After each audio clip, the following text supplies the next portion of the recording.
څوریځو شپو د ډېر وغولولو دنیا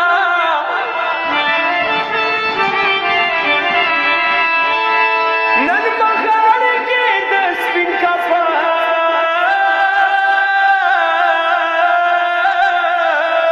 هلکې شوې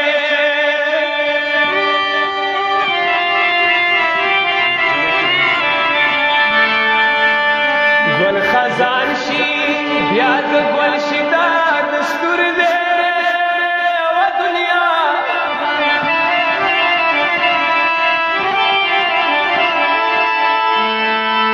مرګ خوړلې ځواني خاورو کې زړې شوې